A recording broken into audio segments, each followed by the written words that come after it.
Você sabia que o Estúdio Realize também é uma produtora? Aqui você consegue solicitar cortes de vídeos para as redes sociais, gestão do seu canal do YouTube, edição de vídeos, locação avulsa do espaço para gravação de cursos digitais e vídeos para suas redes sociais, além, é claro, de gravação de podcast. Venha realizar o seu orçamento conosco. Até!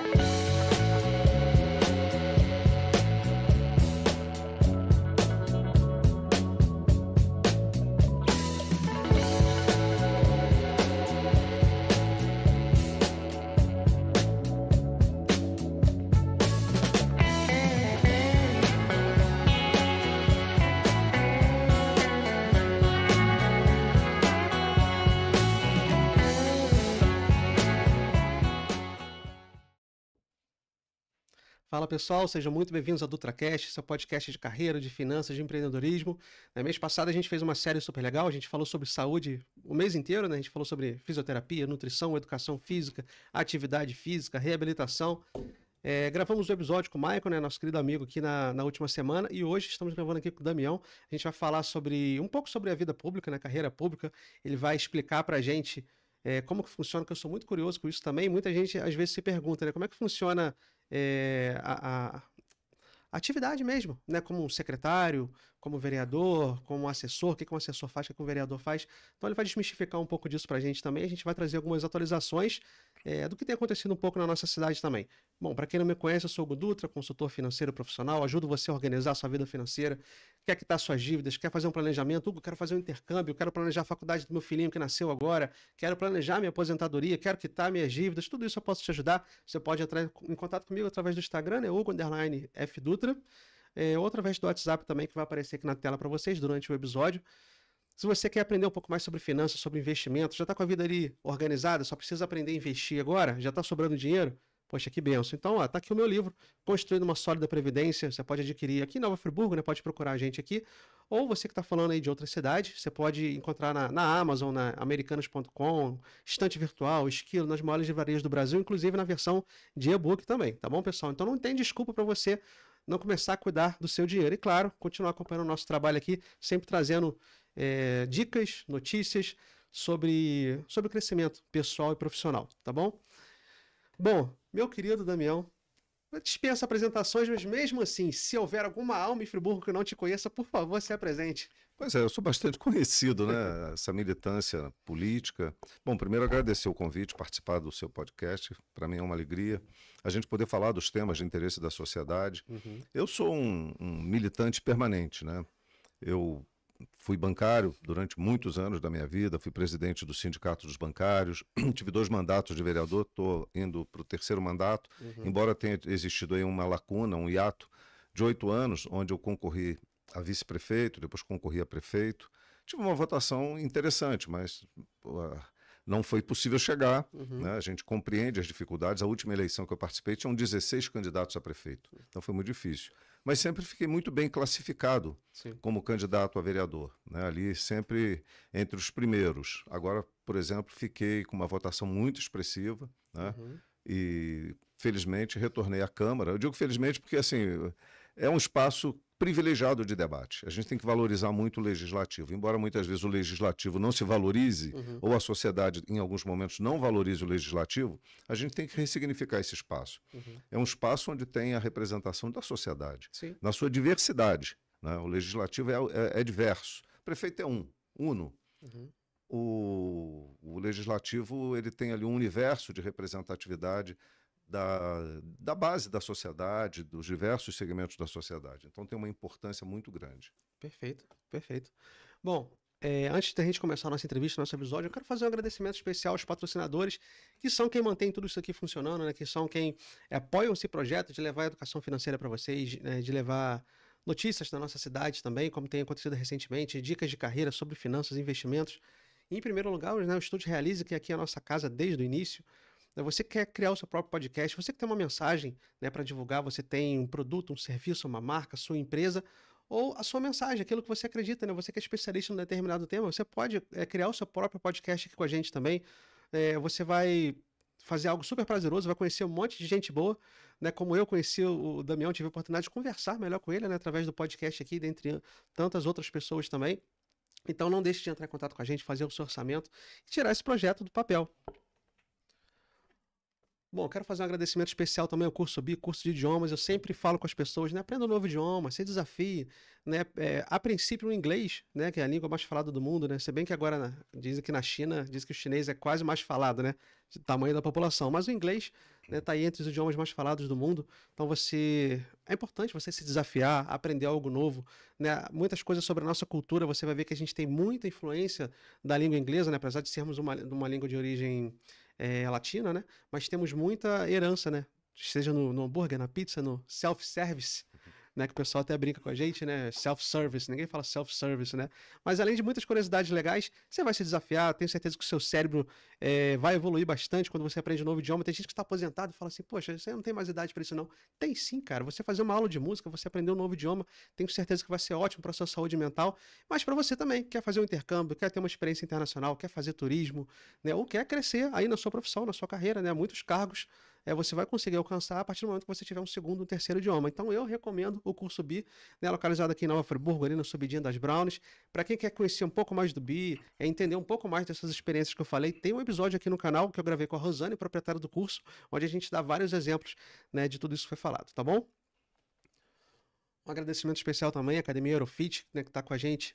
Eles já foram meus parceiros e outros empreitadas, né? Hoje eles estão aqui com a gente, apoiando esse podcast também. Localizados ali na rua Monte Líbano, você que quer cuidar da sua saúde, você que quer fazer sua musculação, precisa fazer musculação, que na verdade eu acho que todo mundo precisa, né? Apesar de eu não ser muito fã de musculação, mas é um esporte necessário, é como nutrição, é como se alimentar bem. Todos nós precisamos. E ali você vai ter uma academia com carinha de estúdio, né? O profissional que fica com a sua ficha acompanhando você nos exercícios ali, né? Você não fica simplesmente largado na academia, então você tem esse acompanhamento diferenciado também.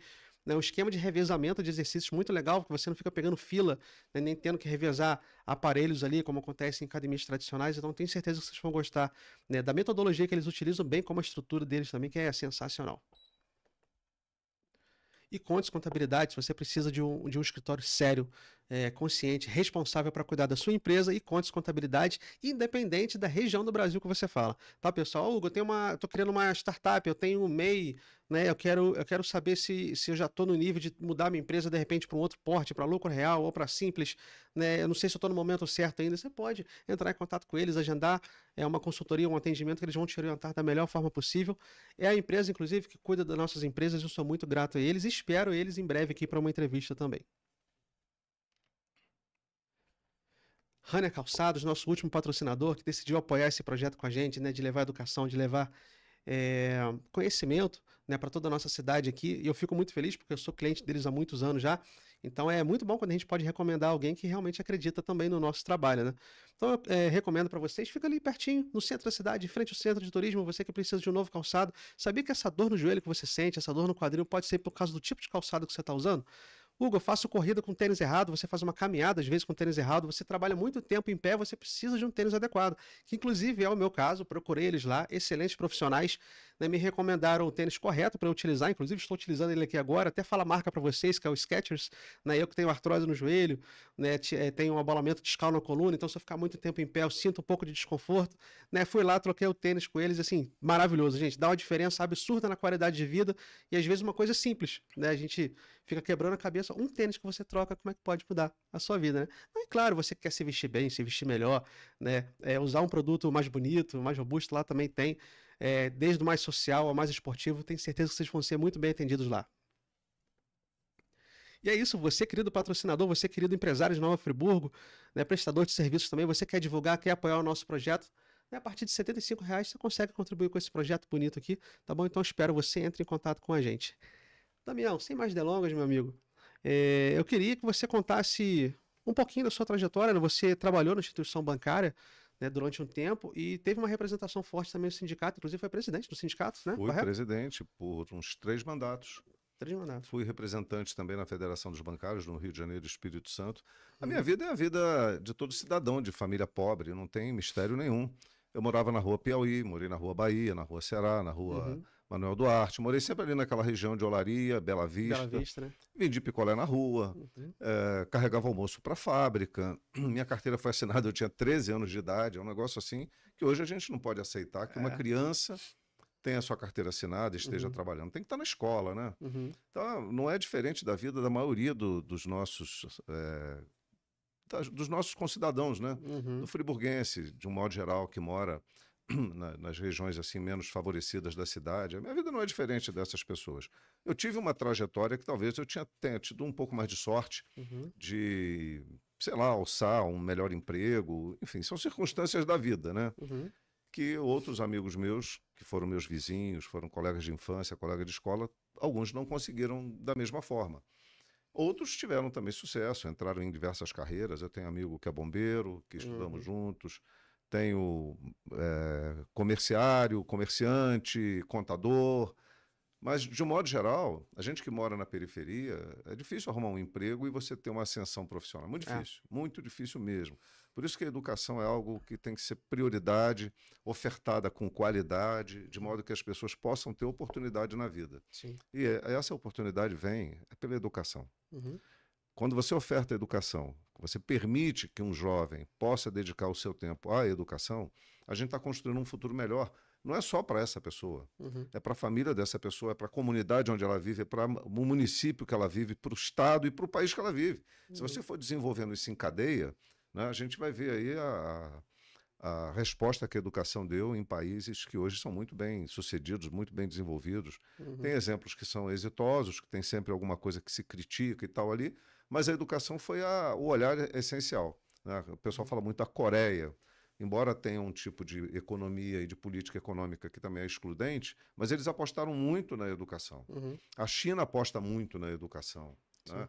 Os países escandinavos apostam muito na educação. Finlândia, né? A Finlândia, inclusive, eles deram uma reavaliada na postura de oferecer muita coisa moderna, muita tela, muita alternativa em termos de computação, né? E eles retrocederam porque perceberam que aquilo não estava sendo a forma mais adequada e ideal de educação para as pessoas, para os jovens, para as crianças daquele país. E voltaram para os livros. Legal. Né? Então, você não impede o seu filho de ter um celular, de ter um tablet, de fazer pesquisa e tal, mas não de forma pedagógica dentro da escola como um método de ensino. Porque, de alguma forma, eles perceberam que isso não estava fazendo a evolução cerebral da mesma forma que o método tradicional de escrita, de reflexão em cima do texto, de leitura em cima do papel do livro. Então, voltaram com os livros para a sala de aula. Curioso. A gente tem que olhar os exemplos que foram bem-sucedidos em outros países para tentar trazer para cá e a gente não começar atrasado um processo que já não deu certo em outros lugares. Sim. Isso não significa trabalhar contra o avanço tecnológico, absolutamente. Isso independe, né? Mas você usar isso como uma ferramenta educacional exclusiva, abandonando os métodos que eram utilizados, né? Que tem questões cognitivas muito presentes na escrita, a forma como você desenvolve o pensamento, o raciocínio. Sim. E eles perceberam isso, retrocederam e voltaram para métodos que estavam, naquele momento, então, considerados superados. Se você reparar, hoje muitas crianças não têm uma boa caligrafia, não têm o hábito de escrever justamente por isso, né? Hoje em dia é tudo tecnológico, né? Pois é. Tem algumas escolas, né, já mais desenvolvidas que já usam ali tablet, notebook, principalmente algumas faculdades também. Então a gente acaba perdendo esse hábito de escrever, né? Eu não diria só as crianças, não. A minha letra piorou muito. Na medida em A que eu minha passei também. a usar mais computador, mais o teclado do celular, a minha caligrafia ficou muito ruim.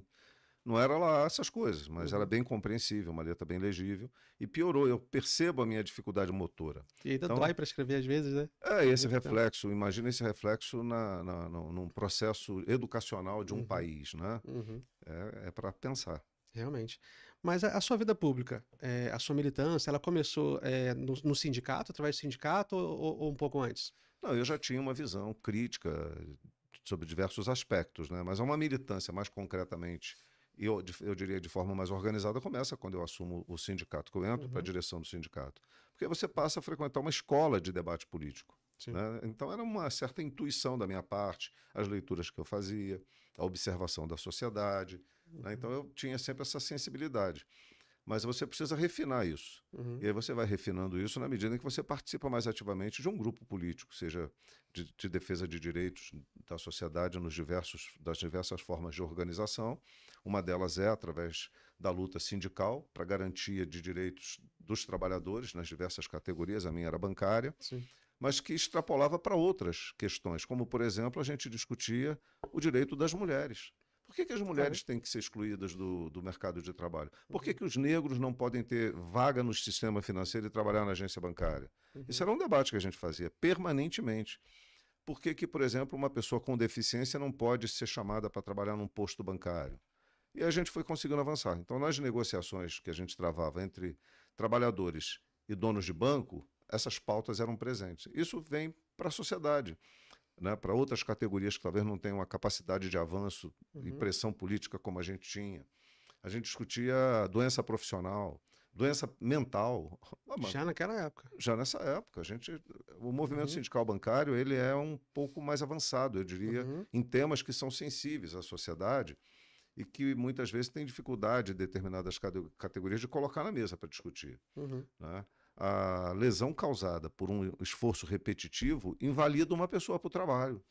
Só que ela vendeu a força de trabalho dela para uma determinada empresa e depois, se ela ficar doente, quem vai supri-la nas suas necessidades alimentares, médicas, de aluguel, de prestação? Você transforma aquele ser num ser inválido, literalmente. Então, você está trazendo um ônus também para o país se ela, por exemplo, ficar dependendo da Previdência Social. Então, esse debate ele precisa ser feito para que esse ser humano não adoeça, para que o trabalho não seja fonte de adoecimento. Um preventivo, né? Exatamente. Então, o que a gente conseguia fazer? A gente conseguia debater a prevenção a partir de pausas, mas com muita dificuldade, tá? Porque o outro setor dificilmente permitia que você, embora fossem conquistas, né? A jornada de trabalho é um tema caro para nós, porque se você ficar exercendo uma atividade muitas horas durante o dia, você, evidentemente, vai ter um problema em algum dos membros, né? Braço, principalmente, mãos, isso vai te adoecer. Isso quando não adoece mentalmente, dependendo do nível de cobrança que você sofre na sua área de trabalho. Sim. Então, todo esse debate, ele fez parte da minha formação política também. E a gente traz isso para o espaço do legislativo. Eu olhar a cidade e identificar, na medida do possível, essas questões que são muito dinâmicas e tentar aplicar propostas, iniciativas de modo que atenda a população na sua diversidade. Um exemplo que eu posso citar, eu fui autor, por exemplo, que criou a Comissão de Defesa dos Direitos da Mulher dentro da Câmara Municipal, que é um tema muito caro às mulheres, mas que não tinha uma comissão. Quem discute o problema de luta das mulheres dentro da Câmara? Não existia. Aí, na medida em que eu criei essa comissão interna, ela passa a ter um espaço de interlocução para travar os principais debates de defesa dos direitos das mulheres. Mas o que você está falando? Todo mundo não tem direito? Não é tudo igual? É relativo isso, né? Não é tão igual assim como a gente possa imaginar. As mulheres têm dupla jornada, as mulheres, elas vão ter que, ao ter os seus filhos, vão ter que ter um tempo de amamentação, um tempo de cuidado, um tempo de afastamento do trabalho. Né? E tem uma série de outras questões por trás disso. Aí nós apresentamos também um projeto que criou o Conselho Municipal dos Direitos da Mulher. Estou falando aqui especificamente da luta das mulheres.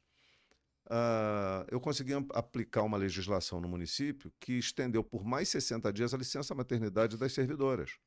Então, do ponto de vista do atendimento àquela mulher, do ponto de vista da ansiedade que ela fica por ter que voltar ao trabalho com uma criança com apenas 4 meses, agora ela pode estender mais um pouco e ficar 6 meses com a criança, ou seja, ela amamentou por 6 meses. Então essa criança fica menos vulnerável à doença, essa mulher fica muito mais em condições de retornar ao trabalho, a cabeça fica um pouco mais leve da preocupação, ela já tem mais condições de colocar numa creche.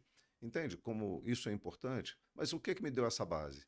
Foi o meu trabalho anterior, onde eu, como militante sindical, uma pessoa que discutiu os problemas da cidade, observei esses elementos e trago para a vida pública. Não são os únicos, eu estou aqui citando assim como um exemplo para tentar responder a tua pergunta. Acho muito legal você falar, e eu gosto muito de conversar com você, Porque apesar de eu me identificar, a gente até conversou isso algumas vezes, né? De eu me identificar como mais capitalista, economicamente falando um pouco mais de direita, mas a gente nunca pode ser totalmente radical. Por quê? Isso que você falou, por exemplo, das mulheres. Eu trabalhei numa empresa na qual eu exercia um cargo de gestão, e eu estava com alguns currículos ali para analisar, para contratar, né? A primeira pessoa não deu muito certo, eu pedi a opinião, né, do chefe, eu estava lá analisando os currículos, falei, dá uma olhadinha aqui, né, dá uma opinião, o que que você acha aqui desses currículos e tal. Aí ele olhou assim e falou, a menina aqui falou que é mãe de criança pequena, ó, não, era muito jovem, né, nitidamente mãe de uma criança pequena, ó, não, eu não contrataria não. Eu falei, mas por quê? Cara, mulher com filho pequeno, você pode ter certeza. Vai faltar serviço, vai atrasar, porque o filho passou mal, porque teve que levar o filho na escola, não sei o quê. Eu achei aquilo, fiquei tão chateado com É aquilo. duro, né? É duro. Aí o que que eu fiz? Eu contratei. Eu tinha o poder de fazer, eu contratei. Não vou mentir, exatamente aconteceu isso, né? Só que aí eu não fiquei chateado com ela de forma alguma. Eu fico um pouco chateado, sabe por quê? Não só com a empresa, que às vezes toma essa atitude, porque tudo bem, até entendo o lado da empresa, mas cadê o olhar humano? Mas sabe o que que me chateou também?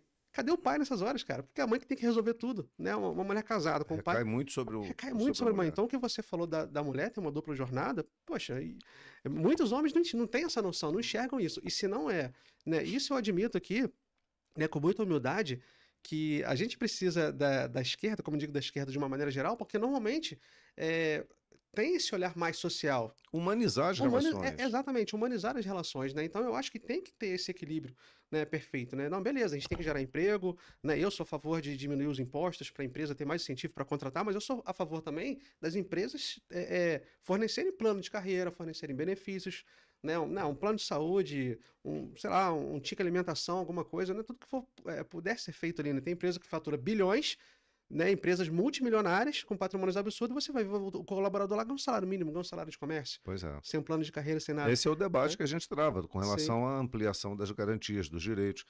E uma empresa, ela tem que ter uma função social. Uhum. Ela não pode ser única e exclusivamente olhando o interesse do empresário em detrimento do interesse do que ela representa para o coletivo. Uhum. Temos que Eu concordar concordo. de que uma empresa ela gera emprego, mas ela não se sustenta se ela não tiver um empregado. Uhum. É uma troca. É uma troca. O empregado está vendendo a força de trabalho e ele tem o direito e o dever de dizer, olha, a minha força de trabalho está muito barata, eu preciso redefinir o preço da minha força de trabalho. Mas muitas vezes ele sozinho não tem condições de fazer isso porque ele vai sofrer retaliação. Para isso, a forma de se organizar é através dos sindicatos. Uhum. Não só os empregados se organizam através de sindicatos, como os patrões se organizam através de sindicatos. Uhum. Né? É uma atividade em que a gente avançou no tempo, porque antes não era assim, era cada um por si, Deus por todos. Uhum. As mulheres sempre sofrendo muito com relação a essa... Se você pegar as fotos antigas nas indústrias de Friburgo, a maior parte das pessoas que trabalhavam nas indústrias eram mulheres. Uhum. Você vai olhar a foto antiga da Ipu, da Sinimbu, da Filó, da Renda Zarp, o contingente feminino era muito grande. Sim. Né? E quem cuidava dos filhos? O filho era relegado a segundo plano, porque não tinha creche, não tinha escola suficiente, então ela ia trabalhar para ajudar o marido a sustentar a casa, era uma divisão de tarefas ali na sustentação, mas sacrificava o futuro de toda uma geração impedida de estar na escola, de frequentar, de crescer, de desenvolver, né? Então é formação de mão de obra barata. Sim. E aí nenhum país se desenvolve só com formação de mão de obra barata, né? Inclusive o que minha mãe fez nessa época, sem querer te cortar, minha mãe trabalhou, né, na Filó por bastante tempo, e ela saiu, né, e depois que eu nasci, ela me pegava e ela começou a vender, né, vendia bolo, vendia, né, linguiça, requeijão, doce de leite, pegava na roça, me botava dentro do carro e ia trabalhar comigo. Isso foi um privilégio que eu tive que poucas pessoas têm, né, eu fui para a escola, mas eu não precisei ficar em creche, porque minha mãe me carregava, e foi muito gostoso, foi muito Um legal. aprendizado, Poxa, né? foi muito legal. E talvez, né? Talvez não, muito provável eu tenha pegado essa veia comercial que eu tenho de tanto ver minha mãe, desde pequenininho, negociando, né, na porta da faculdade, vendendo um lanche, um salgado, um refrigerante, né? Sim. Bom, mas a gente está falando aqui, percebe, desde o início, nós estamos falando de política. Sim. Quando a gente fala de trabalho, de direitos, de conquistas, de avanços, de direito, nós estamos falando de política. Uhum. Né? É uma questão permanente na nossa vida política. O debate que eu estou fazendo na Câmara com relação a questões de direito, para mim são muito caras. Por exemplo, eu estou propondo lá uma frente parlamentar pela saúde, para discutir os problemas da saúde em Friburgo. Agora nós tivemos um caso de uma mulher que morreu, você deve ter acompanhado, uma mulher jovem, 2 crianças, 2 bebezinhos, né? Emily e Elisa, que vieram a óbito junto com a mãe. É um problema de saúde, quer dizer, qual o fato que levou o médico a não internar, mandar de volta para casa? Ela já estava internada, deram alta, ficou em casa, desculpa, passou mal, Uhum. voltou e deram alta de novo para ela. Quer dizer, nem internada ficou. E aí foi chamada uma ambulância, levou mais de 1 hora, segundo os relatos, para atender. Nesse meio tempo, um dos bebês já tinha morrido, foi ela para o hospital, chegou lá numa situação grave. Talvez isso pudesse ter sido evitado, né? Uhum. Se tivesse uma sensibilidade, um diagnóstico mais preciso, uma atenção, uma visão mais humana. Uhum. O meu debate não é só um debate crítico, né? É evidente que tem uma crítica no que eu estou trazendo, mas é para sensibilizar da necessidade da empatia, do cuidado, né? Na dúvida, permanece mais um dia ali com ela. Uhum. Não, mas na dúvida, deram um remédio para dor, mandaram para casa. Uhum. Quer dizer, onde que está a sensibilidade dos profissionais no sentido de olhar aquilo com um olhar mais empático, mais humano, mais zeloso, mais cuidadoso, né? E não é o único caso, né? Sim. Hoje, o Léo fez um levantamento muito interessante para mim, de mortes de crianças. Olha que situação. É um negócio assim muito sério. De 0 a 27 dias. De 2001 a 2023, Nova Friburgo teve 40, são 189 mil habitantes. Tivemos 46 óbitos de criança de 0 a 27 dias. Nossa, tantos assim? Te chama atenção, é um número Sim, excessivo, claro, não é? claro. Aí nós falamos, será que esse número realmente é muito alto? Aí pegamos Teresópolis, que é uma cidade que tem uma população um pouco parecida com a nossa, uma diferença aí de 20 mil habitantes, teve menos da metade desse número. Teve 20 casos, de 21 a 23, de 20 óbitos em 165 mil habitantes, de crianças de 0 a 27 dias. Agora, foi uma pesquisa ainda muito básica, né? A gente pode até avançar nisso, mas esse número já é estarrecedor. Sim. Assusta, né? Nós não podemos normalizar, naturalizar isso, né? De que as crianças podem morrer de 0 a 27 dias. O que aconteceu no meio do caminho que essa criança morreu? Tudo bem, vamos ter casos ali que talvez uma criança com uma má formação, uma situação de um acidente, mas não podemos considerar isso no geral, né? Uhum. Tem algum problema que a gente precisa identificar, e aí para isso existe o legislativo, para isso existe principalmente o executivo, que é quem executa, é quem faz, é quem tem a caneta e o orçamento, para analisar números e sentar com o público da saúde e dizer, olha, calma aí, onde está a fragilidade que está permitindo que crianças morram nesse número? Nós precisamos reduzir esse índice. Nós precisamos reavaliar isso. O número de 2024 a gente não tem, ainda não foi publicado, né? Mas em 3 anos nós perdermos 46 bebezinhos de 0 a 27 dias, é muito sério.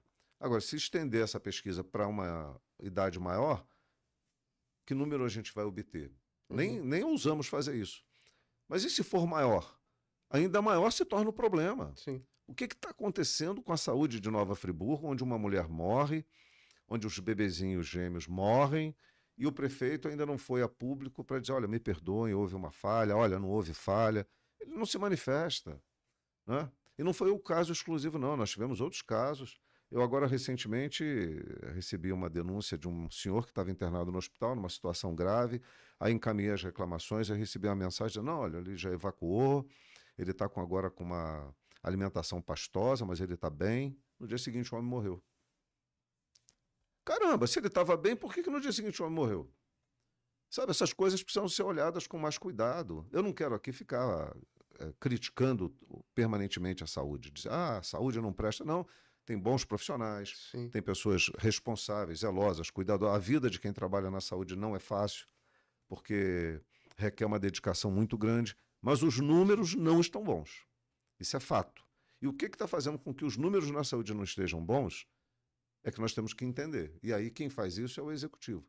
Como ele não está fazendo, eu estou propondo uma frente parlamentar pela saúde, que aí nós podemos reunir um número de vereadores que tenham interesse no assunto e trabalhar em torno desse tema, entrando nas unidades, pesquisando, perguntando, avaliando, né, apresentando iniciativas e projetos para tentar ajudar a mudar esse quadro. Falando com profissionais, pacientes. Porque podemos ser nós amanhã, pode ser alguém da nossa família, a gente tem que pensar com empatia. Sim. E outra coisa, essa semana eu já recebi a denúncia de falta de 2 medicamentos. O Tamiflu é um deles, que é um medicamento para o HN1N1, que está espalhada pela cidade, tem um surto, né, da gripe. E esse medicamento, ele é um medicamento que contém os sintomas, ele ajuda na recuperação, principalmente de crianças e idosos, e não tem na rede. E é um medicamento, tudo bem, não é um município que fornece diretamente, quem fornece, segundo as informações, é o Estado. Mas o prefeito tem uma parceria com o governador do Estado, é o mesmo partido, eles se falam. Então ele já devia ter feito a previsão de que, faltando esse medicamento, tinha que fazer uma licitação para comprar ou cobrar que o governo do Estado entregue, né? E tem um outro medicamento, me fugiu o nome agora, que também eu recebi hoje a denúncia que está faltando, e ele é importante, está faltando em toda a rede. Então, assim, a questão da saúde, muita gente fala assim, mas o Raul Sertan é muito ruim. O Raul Sertan, ele é a consequência da má gestão da saúde no desmanche da saúde. E eu explico. Tem uma coisa no SUS que é a Estratégia de Saúde da Família, onde você tem as unidades básicas de saúde e você tem as equipes que trabalham nessas unidades e vão a campo. É um negócio super moderno. Niterói iniciou isso, é um projeto que veio de Cuba. Niterói iniciou isso e se espalhou pelo Brasil. E funciona porque ele é preventivo. Ao invés de a gente trabalhar na doença, a gente trabalha na saúde. Antes de ficar doente, né? Você identifica uma pessoa com pressão alta, você já medica, ela nunca vai cair no hospital. Muito raramente, porque você já chegou antes e identificou. Ela tem um início de uma diabetes através de um exame de sangue. Opa, calma aí, olha, vamos uma dieta, um acompanhamento. Ela não vai para o hospital. Então você diminui o fluxo de pacientes dentro das redes hospitalares. E você trata disso e contém isso nas unidades básicas de saúde. As equipes visitam, fazem o acompanhamento, encaminha para um clínico, quando não tiver acompanhado já na visita, para a unidade de saúde. Se tiver uma questão de um especialista, ele mesmo já zela em encaminhar esse paciente para um especialista. Então, essas equipes precisam estar formadas, completas e atuando. Uma das dificuldades que a gente tem é que essas equipes não estão funcionando adequadamente porque elas estão incompletas ou muitos deles desviados de função. A prefeitura desvia de função para atender coisas que a gente não entende. Essas equipes não podiam ser desviadas de função e elas não podem ficar incompletas. Os recursos são vindos do governo federal que paga para ter essas equipes. Então, nós podemos melhorar muito a qualidade da saúde, parar de criticar tanto o Raul Sertan, porque ele acaba sendo uma vítima da desorganização do sistema. Sim. E aí ele vai funcionar, ele vai rodar melhor. Só vai ter casos ali de emergência e os casos cirúrgicos que vão ser melhor identificados e melhor tratados e mais rapidamente feitas as cirurgias e despachadas as pessoas para casa na medida em que elas vão tendo alta. Hoje, como está tudo desordenado, o paciente fica lá muito tempo, né? Acaba ficando muito tempo. Ou porque falta o remédio, porque falta o medicamento, ou porque não sei o quê, porque está chegando gente, porque, sabe, superlota o hospital. Não, e eu fico surpreso que, independente da gestão, é difícil você ver melhorias significativas ali, né? Eu lembro quando, em 2012, eu tive uma crise renal muito forte, né? Tava com cálculo, e quem teve já sabe a dor que é, né? Você pede para morrer, né? Porque você não tem posição para você ficar. E eu tava no auge daquela crise ali, sentado, eu fiquei 2 horas ali no Raul Sertan e não recebi atendimento. E eu lembro que eu tinha acabado de comprar um carro popular, era um Palio até. Falei, mãe, pelo amor de Deus, me leva pra Unimed, pro São Lucas, senão eu vou morrer. O mundo parece estar acabando, né? Porque você não, é uma dor, assim, absurda, né? Aí eu até encontrei o Povorelli, ele tava saindo do plantão dele, por coincidência ele operou já meu pai, meu irmão. Ele, não, vou te atender, volta lá, vou te examinar e tal.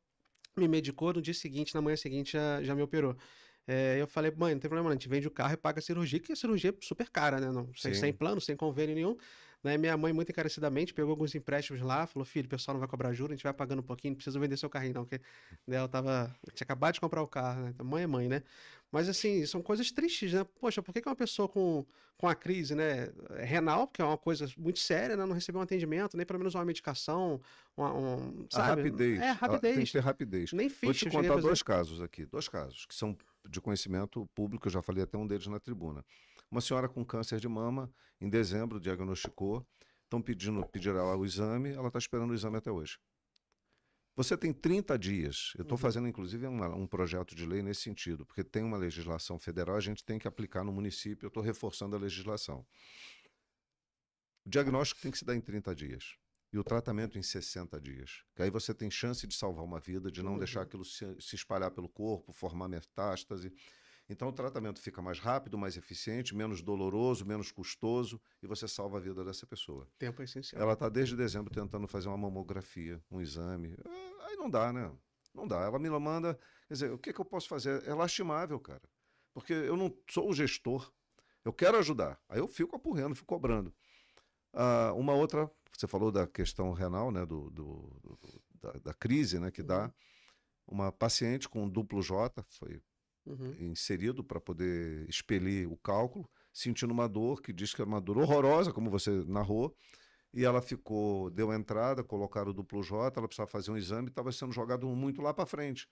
E você não pode ficar com o duplo J há muito tempo, porque corre risco de infeccionar, de dar problema. Então você tem que ter um prazo mais curto para você fazer o tratamento. Ela não conseguiu, foi para a Unimed operar. Teve que tirar dinheiro do bolso, gastar para pagar, quando ela podia ter tido esse tratamento na rede pública de saúde. Não, e é um direito do seu cidadão, porque afinal a gente paga nossos impostos para isso, né? A gente paga... Mas ela pôde, quem não pode? É isso que a gente tem que pensar. Quem não pode vai morrer e vai ficar tudo bem? Exatamente. Vai agravar o quadro de saúde e vai ficar tudo bem? É isso mesmo? É normal? Vamos naturalizar? Não podemos. Mas como vereador, qual é o seu papel nesse sentido, né? Lógico, a gente fiscalizar, entender, mas a gente sabe que você não tem poder, como você mesmo disse, né? Trata do executivo, né? De chegar lá e fazer. Mas o que, quanto vereador, ou nós, como população, representantes, podemos fazer? É ficar no pé do prefeito? Como essa pergunta ela é essencial para entender o papel do vereador. Muitos vereadores, lamentavelmente, vendem uma mentira para as pessoas. Ah, sou eu que capinei sua rua. Fui eu que troquei a lâmpada do poste. Fui eu que... Isso é conversa fiada. Vereador não faz nada disso. Vereador é um fiscal. O que eu posso fazer no sentido de discutir a questão da saúde? Eu posso ter um projeto de lei importante, tentar apresentar, fazer aprovar, mostrar a importância desse projeto, como eu falei aqui, esse do câncer. 30 dias para fazer o diagnóstico, 60 dias para começar o tratamento. O município tem que fazer isso, não tem outro caminho. É saúde pública, ele tem que priorizar. Câncer é um negócio muito sério. Eu estou propondo a Frente Parlamentar pela Saúde. Para quê? Para que a gente junte um grupo de vereadores para visitar as unidades, olhar os problemas, apresentar o diagnóstico e cobrar soluções. Ah, mas o prefeito não quer fazer. Vamos apresentar uma representação ao Ministério Público contra ele, em face do prefeito, por não querer cumprir o princípio básico que está na Constituição. Todos têm direito à saúde. Sim. A gente sabe das dificuldades, mas se está apresentada uma alternativa, uma solução, ele tem que cumprir, tem que seguir. Questão orçamentária. Nós podemos discutir. É preferível fazer uma festa e gastar 8 milhões ou é melhor ele gastar 8 milhões garantindo que as pessoas que estão há 2 anos esperando para fazer uma colonoscopia passem a ter um valor desse que poderia ser gasto em festa com a contratação do laboratório de diagnóstico para fazer uma colonoscopia. São prioridades, quer dizer, qual a prioridade que ele está escolhendo? Ele está escolhendo a festa. Como teve no Brasil vários prefeitos que já fizeram isso, né? Esse ano, por exemplo, não vai ter carnaval. A gente vai pegar e vai investir um exemplo. Dá para fazer as duas coisas. Dá para ele fazer a festa, dá para fazer o carnaval. Ele faz uma festa mais modesta, não precisa fazer uma festa de 8 milhões. Outro dia eu estava vendo um vídeo, até fiz uma gravação em cima desse vídeo dele. Porque é uma vergonha, o prefeito Renato Bravo, e aqui eu não estou fazendo defesa do Renato, eu estou só relatando o que ele dizia no vídeo dele. Eu vi esse vídeo. Gastou 200 mil reais com festa, ele gastou 8 milhões. Quer dizer, é um falso moralismo, né? Você quer criticar o outro? Beleza, critica, mas aí você tem que dar um exemplo diferente daquele que você estava criticando. Senão vira hipocrisia. É hipocrisia, falso moralismo. Então, eu volto a dizer, o município tem recurso, o Johnny Michael deu uma sorte muito grande. Ele assumiu a prefeitura e no período dele o orçamento dobrou, coisa que os outros prefeitos não tiveram. Então ele teve uma sorte, né, que eu acho importante ter dinheiro para fazer as coisas. O orçamento saiu de 560 milhões, foi para 1 bilhão. Deu um salto, dobrou. Se você dobrou o orçamento, é fruto de quê? O governo federal está repassando mais recursos, o município pode ter ampliado a sua arrecadação, tem vários elementos. E aí você passa a ter mais condições e mais capacidade de investimento em áreas que são as mais sensíveis. Eu colocaria nas mais sensíveis educação e saúde, as duas. Primeiro, educação e segundo, saúde. Totalmente. Com a educação formatada, você cria um cidadão mais consciente, ele vai adoecer menos, as políticas todas funcionam. E o investimento em saúde para sanar essa crise que a gente está vivendo e colocar num patamar mais civilizado. Não é aceitável, por exemplo, que uma senhora que está em crise, porque está 5 horas esperando um atendimento, seja algemada. Até o tratamento é equivocado. Você não tem que algemar essa mulher, você tem que acalmá-la. Fala, não, minha senhora, vem cá, vamos ali tomar uma água, vou te levar aqui e tal. Chama um profissional, um assistente social, um psicólogo ali na hora para atender, não é o guarda municipal. Chama a polícia militar. Sabe, tem um equívoco na forma, né?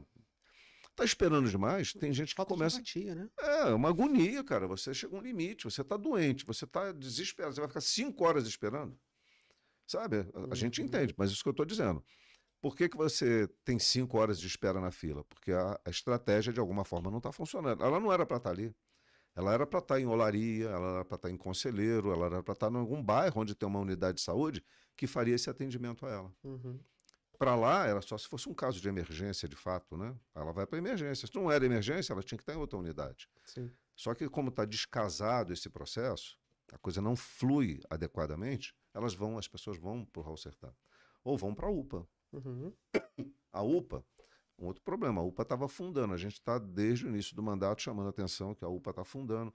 São 8 mil atendimentos mensais. Nós vamos enfiar mais 8 mil atendimentos dentro do Raul Sertã? Aí, de tanto falar, parece que o prefeito ouviu, caiu em bom senso e começou a fazer a reforma lá dessa estrutura da UPA que estava afundando. Os banheiros já estavam interditados, só tinha um funcionando, a ala que atende criança já estava interditada. Ia começar a interditar tudo, sabe? Então, assim, antes de falar que vai fazer uma UPA em Olaria, era preciso que a UPA que tem em Conselheiro funcione adequadamente. Antes de falar que vai fazer uma UPA em Olaria, é preciso que o Raul Sertã esteja organizado de modo a dar conta de fazer o atendimento à população da cidade. Depois você vai discutir uma UPA em Olaria, sei lá, onde quer que seja. Embora eu tenha dúvida se vai sair essa UPA. Porque a UPA ela é um processo tripartite. É governo do Estado, município e governo federal. Ela não funciona da vontade do prefeito. Tem que ser um acordo entre as partes. Até agora ele não fez esse acordo, não acordou com ninguém isso. Então ele fala em demolir, em construir, em tal, 20 milhões, já não é mais 20 milhões, já deve ser mais. Como se o dinheiro brotasse, né, do chão facilmente, tivesse uma árvore de dinheiro e vamos construir UPA, vamos... E o pessoal que vai trabalhar lá? Se hoje falta professor de matemática nas escolas, falta merendeira, falta gente na saúde, ele está chamando pingado... os agentes comunitários de saúde ele tinha demitido, teve que recontratar. As pessoas que trabalham no serviço geral da prefeitura acabaram de ser demitidos, aí uma turma grande, a cidade está tomada de mato. Então, assim, essas dificuldades todas, elas têm que estar operando a partir de estudo técnico, de avaliação política, de critério, né? Agora, o prefeito pega e amplia o número de cabide de emprego dentro da prefeitura de uma forma assustadora. Pulou de 500 para 800. Chegou a ter mais. Aí o Ministério Público tensionou, ele fez uma reforma administrativa. É só crítica? Não, estou chamando a atenção para os problemas existentes. Sim. Que muitas vezes são criados para atender interesses paroquiais, interesses menores, e visando a eleição do ano que vem. O prefeito é candidato, o ano que vem é uma candidatura a deputado. Então, isso tem um custo para nós. E o que ele fizer de ruim, eu estou dizendo aí na minha prestação de contas, ele está autorizado a 2 empréstimos, um de 30 milhões eu ia te perguntar isso, e um de 130 milhões. Sem lastro, porque nós fizemos um requerimento de informação perguntando onde ia ser utilizado esse dinheiro. Ele disse que quando pegar o dinheiro ele informa. Não é dessa forma que as coisas têm que funcionar. Eu não vou pegar um dinheiro emprestado sem eu saber para que eu vou usar. Ah, não, eu vou comprar um carro, eu vou comprar uma casa, eu vou viajar, eu tenho que dar uma justificativa para eu pegar um empréstimo. Eu não vou pegar um empréstimo porque eu vou botar o dinheiro na minha conta. Pô, não faz sentido. E ele compromete o futuro do município, porque isso atravessa 2 outras gestões. São 10 anos, né? Vai atravessar a gestão dele e duas outras futuras gestões. Então tem que ter responsabilidade com isso. Claro. E aí o papel do vereador qual é? Fiscalizar, cobrar. Como ele tem maioria na Câmara, ele aprovou isso aí sem discussão praticamente nenhuma. O pessoal aprova de qualquer maneira, porque é a maioria. Mas eu não sou tocado dessa forma, entrei com requerimento de informação, esperava que ele respondesse. Não respondeu. Aí eu tenho que ver o que vou fazer, se eu vou encaminhar para o Ministério Público, né? Porque não pode, rapaz, isso é dinheiro público. Nós temos que zelar pela coisa pública. E é curioso, porque já que você disse que tivemos recorte de arrecadação, que sentido faz em pegar um empréstimo, né, com um valor tão alto assim, sem estar definido ainda o que será feito com esse valor? Pois é, exatamente, eu falei isso. Após ter batido recorde, inclusive, me corrija se eu estiver errado, com a maior festa natalina que já tivemos aqui na cidade, com o maior custo, né? Não, beleza, ele quer fazer a festa, eu estou dizendo, faça a festa, tá bom, não tem problema. Mas tem que ter prioridades, né? Tem que estabelecer prioridades. Eu não posso fazer festa com gente morrendo no hospital. Eu acho que é uma analogia interessante, é o cara que ele está desempregado, né, o brasileiro, ele pega o Bolsa Família e vai fazer um churrasco. Não é isso, né? Não é a finalidade, né? Exatamente, né? Então não é que fazer o churrasco é errado, né? Parece que a gente está querendo, porque o pobre também merece. Não é Mas isso não que eu quero era essa a dizer. ideia. Mas é o momento, né? Esse é o momento. A ideia é que ele possa cuidar da subsistência dele. Então, Exato. assim, esse cidadão que faria isso estaria, de alguma forma, se despreocupando do futuro, assim como o prefeito, de alguma forma, está se despreocupando do futuro alheio, mas preocupado com o futuro dele, garantindo aí uma visibilidade, uma promoção, porque nós temos visitado aí uma série de obras do município. Obras paradas. Eu tenho dito, esse é o prefeito das obras paradas. Que ele fez promoção na campanha, se elegeu, aí se reelegeu, falando delas, e as obras estão paradas. Odete Pena Muniz começou com 3 milhões e 300 mil, já passou de 5 milhões e está parada. O Valdir Costa, em Conselheiro, que é a unidade de saúde importantíssima, é um contrato em torno de 1 milhão para fazer uma reforma da unidade de saúde. Está parada. Agora, essa semana, ele publicou um adendo ao contrato, ampliando o valor para mais 560 mil reais, quer dizer, mais de meio milhão. Uma obra que custava 1 milhão, já passou a custar 1,5 milhão. Se você tem uma previsão do custo, abre um edital de licitação, a empresa que ganhou estava contratada para aquilo, cheira muito mal você ter que adicionar agora mais 500 mil ao contrato, né? Representa mais 1/3 do valor do contrato, para uma obra que está parada. Parou por quê? Porque precisava botar mais dinheiro? Mas a licitação não estabelecia, quando a empresa concorreu, que ela daria conta de fazer por aquele valor que tinha sido contratado. E aí você vai lá no Rui Sanglar, a unidade de saúde lá está parada. Grana também municipal. Aí, mesma coisa lá em Lumiar. Olaria, escola parada. Assim, é o governo das obras paradas, porque eu acho que o planejamento é mal feito. E aí tinha um projeto dele, que era o seguinte: nenhum prefeito pode começar uma obra, não terminar e contratar outra. Aí eu peguei esse projeto e estou apresentando. Se era dele, ele devia achar importante, né? Faz todo sentido, inclusive. Aí vamos ver se a Câmara vai aprovar e se ele vai sancionar, porque é dele. Foi de autoria dele. Criticando o prefeito anterior que começava uma obra e não terminava, ele fez esse projeto de lei. O projeto não foi à votação, porque chegou o final do mandato, não sei o que aconteceu lá, ele não foi votado. Aí eu peguei o projeto, estou reapresentando com esse objetivo. O prefeito não pode começar uma obra nova sem terminar aquela que ele começou. Senão você vai numa sequência de obras paradas, né? Perfeito. Damião, infelizmente, às vezes chama de Cláudio, às vezes de Damião, né? Sim, porque minha mãe só te chama de Damião. Inclusive, vindo pra cá, vim com ela mandou um abraço pra você e encontramos o Alemão também, né? Legal, um abraço pra Maria. O Alemão tava voltando pro expediente, ele deixou um abraço pra você também. Obrigado, Alemão. Eu queria que a gente falasse um pouquinho antes da gente finalizar a entrevista. A pessoa que quer se envolver com a vida pública, né? Por onde começar? A gente estava, inclusive, conversando nos bastidores aqui. Eu acho que tem algumas coisas que me tocam um pouco. Por exemplo, uma igreja evangélica, tá? Isso é minha opinião, tá? O Hugo tá dando a opinião dele aqui, o cidadão. Uma igreja evangélica que não tem um trabalho social, por exemplo. Pô, como é que uma igreja não tem um trabalho social? Como é que uma igreja, às vezes, né, como já vi acontecendo, a gente vai, sei lá, arrecadar dinheiro para fazer uma obra numa igreja em outra cidade. Pô, eu tô com um membro aqui que tá desempregado, tá passando dificuldade, né? A igreja não pode dar uma cesta básica. Então, assim, da mesma forma que eu penso que uma igreja sem o social não existe, eu acho que um candidato, alguém que quer entrar para a vida pública, sem o social também não existe.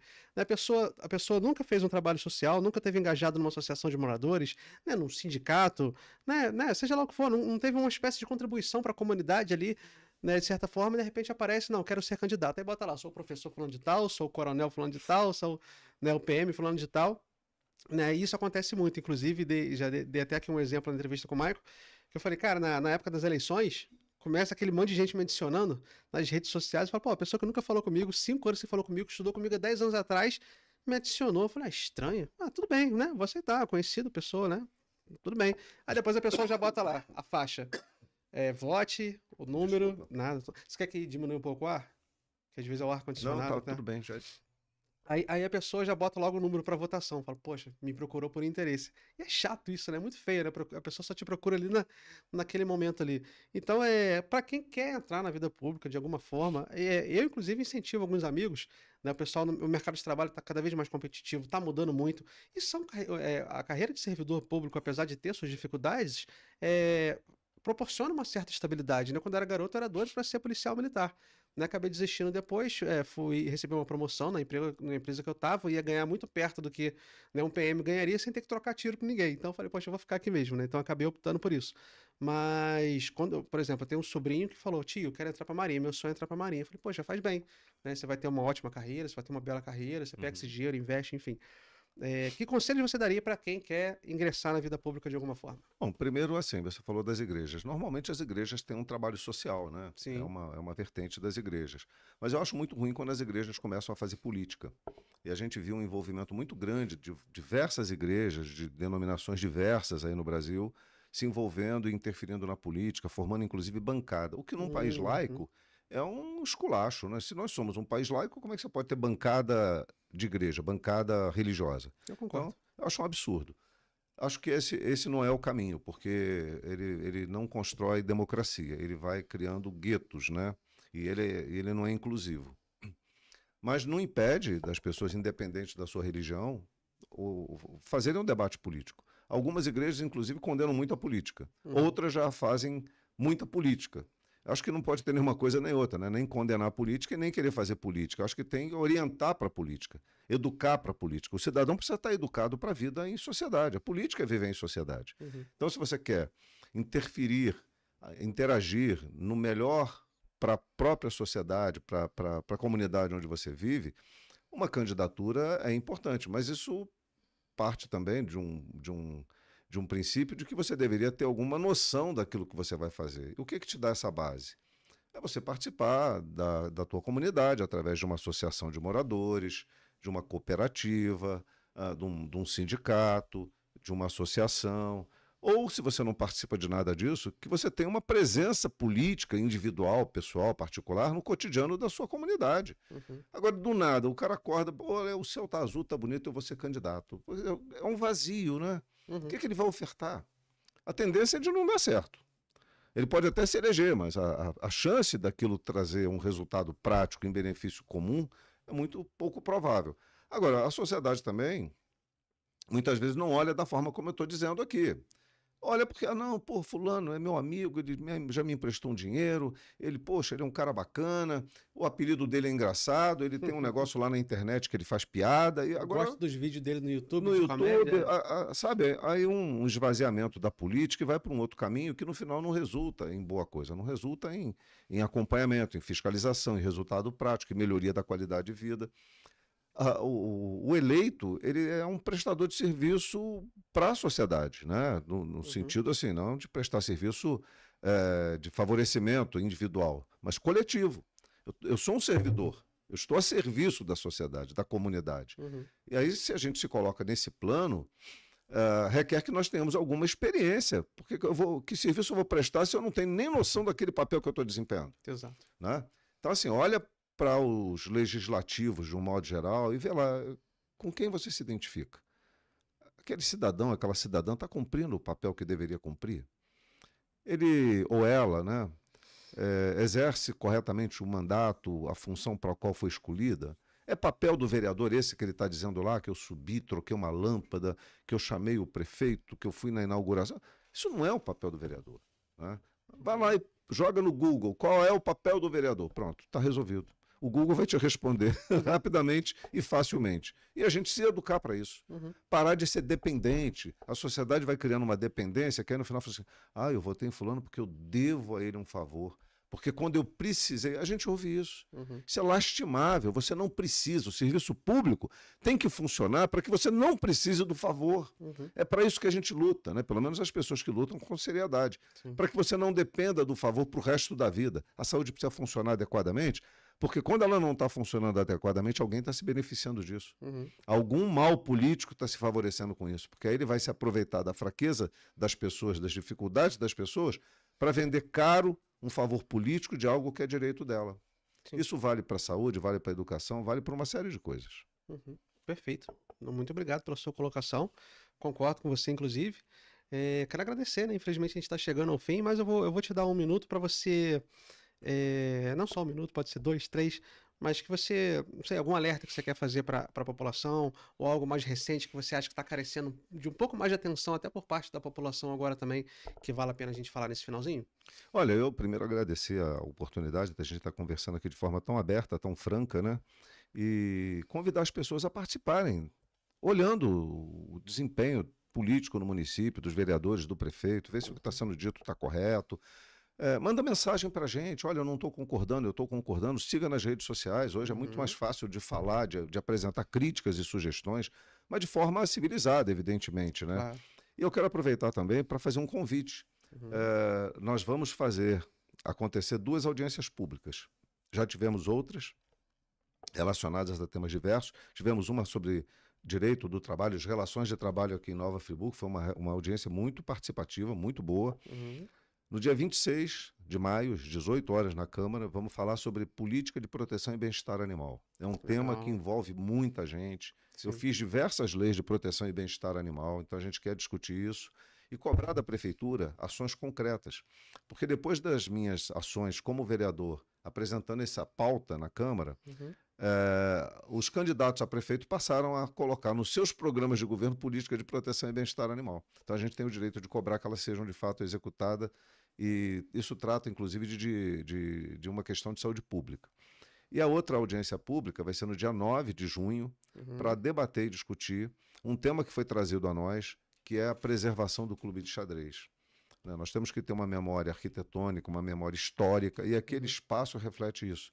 E Friburgo está vendo destruir todo o patrimônio histórico e arquitetônico, né? Vão sobrando poucas coisas. E há um projeto de demolição daquele prédio.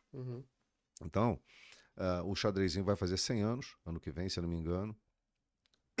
O outro prédio é da década de 40, se não me falha a memória, 1945, ele foi construído. E nós vamos fazer uma audiência pública para tentar movimentar e ampliar o debate em torno da preservação, que ali não vire um conglomerado, um prédio gigantesco, um negócio horroroso, mas que prevaleça aquele conjunto arquitetônico para o bem do interesse da cidade de Nova Friburgo e do seu povo. Entendi. E até uma dúvida que eu tenho, tem funcionado? Porque quando eu era garoto ainda funcionava algumas coisas, ainda tinha algumas atividades. Como é que tá o xadrez hoje? Ele foi vendido uma parte, né? Foi desapropriado uma parte, a outra parte funciona ainda, o clube ali, a piscina, acho que ainda funciona, mas de uma forma muito aquém daquilo que foi, né? Ele podia voltar, um clube de xadrez com aquela arquitetura, aquela beleza, né? É um patrimônio do município, é um patrimônio do povo de Friburgo. Eu fico muito pensando assim, por que a prefeitura não desapropriou? Por que não transformou aquilo num espaço de interesse público do município, desapropriar? Ali funcionava uma política de atendimento às pessoas idosas. Sim. Funcionava, era belíssimo lugar. Minha mãe vivia frequentando ali. Me recorda. Então, por que não desapropriou? Por que não transformou aquilo num espaço de política pública? Né? Mas não se interessou. Quer dizer, falta uma visão. O tempo que vai pegar 130 milhões não diz para quê, com poucos milhões desapropriaria aquele espaço e evitaria de virar ali um edifício de moradia ou comercial, que não é o que nós precisamos em Friburgo hoje. Tanto espaço aí que pode ser construído. Tudo isso é especulação imobiliária. Sim. Né? Vamos respeitar a memória do município, garantindo que os prédios históricos permaneçam para além da nossa vida, né? Para as gerações futuras. Eu vou ser bem honesto com você, como sempre fui, tá? Como capitalista que eu sou, fico pensando, poxa, um prédio que poderia movimentar isso e isso. Mas eu concordo muito com o que você falou agora. Eu vou deixar ali, é o patrimônio histórico, eu vou simplesmente deixar ali. Não, se for utilizado realmente, não, a gente vai fazer um trabalho, vai ter uma recreação para os idosos, vai ter um trabalho de conscientização, vai ter, sei lá, um professor de artes marciais que vai ali fazer um trabalho social.